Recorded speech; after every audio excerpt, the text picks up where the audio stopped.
Service in Nashville has issued a severe thunderstorm warning for Warren County in Middle Tennessee until 7 a.m. Central Daylight Time. At 6:26 a.m. Central Daylight Time, a severe thunderstorm was located near McMinnville, moving east at 40 miles per hour. Hazard, 60 miles per hour wind gusts. Source, radar indicated.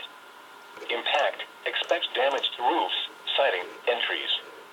Locations impacted include McMinnville, Morrison, Centertown, and Rock Island State Park.